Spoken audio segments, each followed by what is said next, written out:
All right, working on this thing today. I got it in the pole barn. I'm hoping to get a few things done today. I'm gonna clean up some of the wiring. I'm gonna get ready to do the grid heater delete. So this is gonna come off. I'm not planning on running these trucks in the wintertime, so I don't care about that. And I feel like it got a lot more horsepower when I did that in my third gen. So what I'm gonna try to do on this one is I might possibly wait to swap that and then see, like, read the air intake temps and see how much or what changes and or how much more power I'm getting. I took the intake off to clean it, but it looks like I'm just gonna need a new one. So I'm gonna order that eventually. Low on cash, so it might not be right away, but I did get that intake horn, and I also got a catch can. 'Cause under here, this one's got the breather right there coming out on the old automatic transmission line. You can see it's messy there, but look how messy it is everywhere. It's just spraying oil. It was covered all the way down the motor and the transmission. I thought that was all leaking, but I almost think it was just due to that vent there. Crankcase vent. And there should be some kind of stock filter on this. This looks like it was eliminated. So I'm gonna add that, and then I can dump it out whenever I need to, and it won't be spraying. I'll just vent it to the atmosphere is the plan, or I'll vent it out way behind the truck. I might even do that, but I figure if I leave it in the catch can and vent to atmosphere, as long as I don't let it get full, then it'll be cleaner for the environment anyway, and other things. You won't be spraying it anywhere else, because if it's way back there, it's just gonna be spraying oil back there, or at least thin residues from it. But that's one of the upgrades that I ordered as well. They were cheap enough. That was something like, the both combined were like 60 bucks or something, so that ain't terrible. I got a new stabilizer bar, which I don't know if the one I got has that much of a curve in it. I'm gonna check that, as well as this one doesn't look bad. I might just see the bushings in it. That actually looks fairly new. It's this steering box, and I don't know if they painted the top to make it look aftermarket, or if this is an aftermarket box. If anybody knows, let me know. But I got a brace around it. You can see that crack. And this thing wasn't an accident. It pushed the axle back quite a bit. I'm hoping I can realign it with some adjustable track bars, but I'll show you that as well. I'm just looking at the sensor on that radiator. That's weird up there. Focus. No, you can't even see it.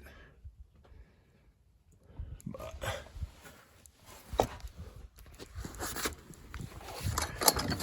come over here.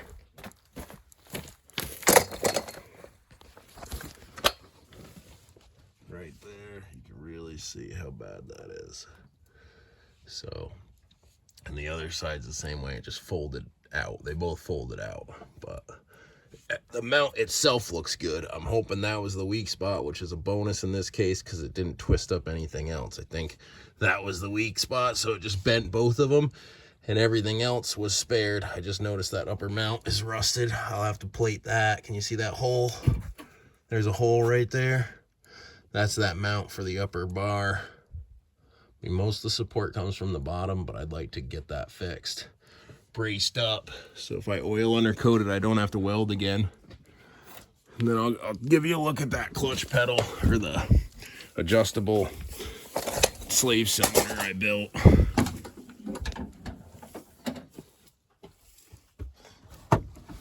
Might need a light. Of course I don't have it. That's not bad. So you can see, and actually I'll take it off for you because it's not on there.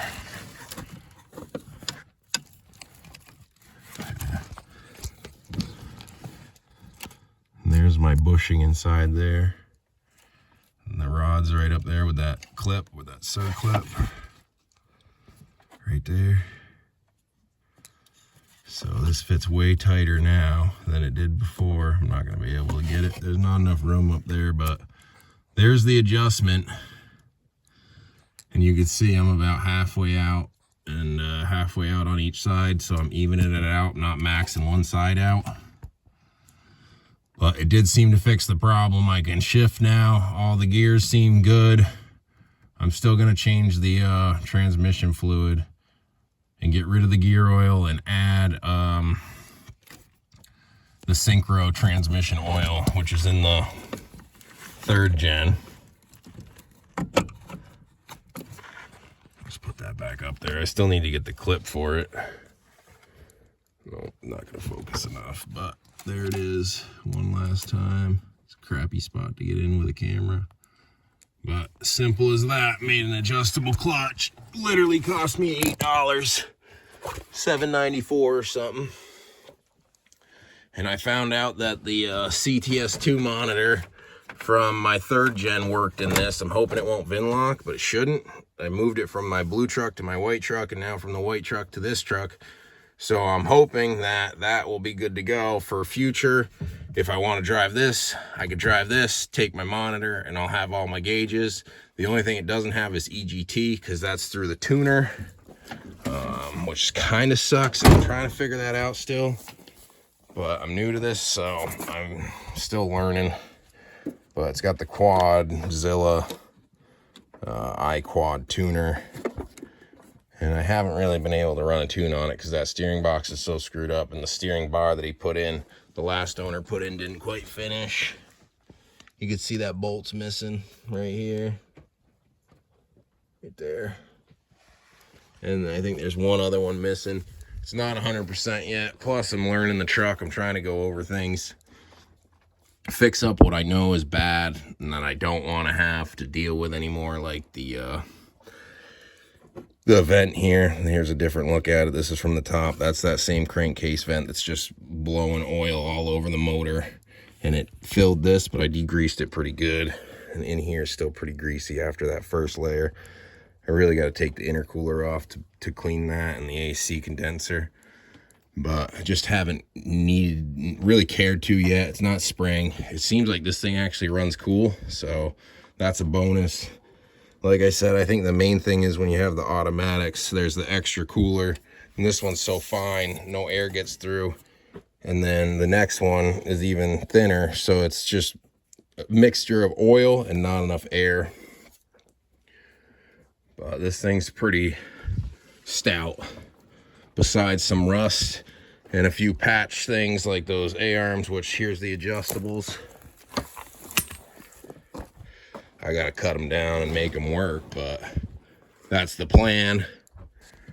And I'm gonna try to track down some of this wiring. I'm sure this is just the tuner or something along the lines of that. Just clean it up and try to learn what's here so that I know. Because this one I just got how it is. Oh, that either backed out or I didn't tighten, or those bolts are longer. Shouldn't matter. It goes right through the bottom. But you can see that one is higher up. And then I want to eliminate this because it's got the fast system on it. It doesn't need that anymore.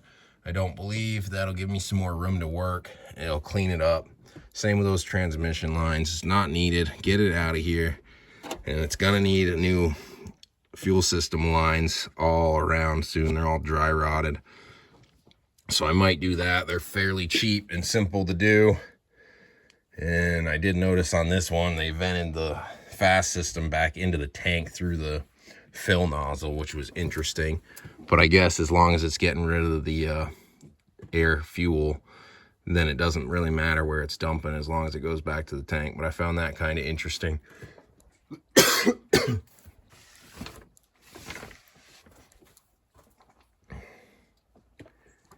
It's pretty much it for this video. Just kind of a recap of where I'm at. And I just noticed that hole down there doesn't have an inspection plate.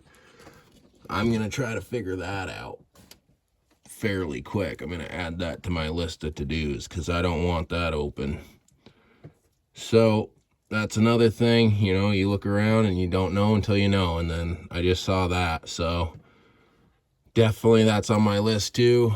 At least if it's documented, I'll know to go return to that. I don't even have to write it down if I post this, but there's an update on this one, give you some idea what we're going to have to do with it to resurrect it. But the clutch is better, and I do believe that adjustable slave cylinder worked to fix the transmission and the shift issue. Now I need some body panels. Everything's pretty twisted up on this truck, rusty, but it's a good start.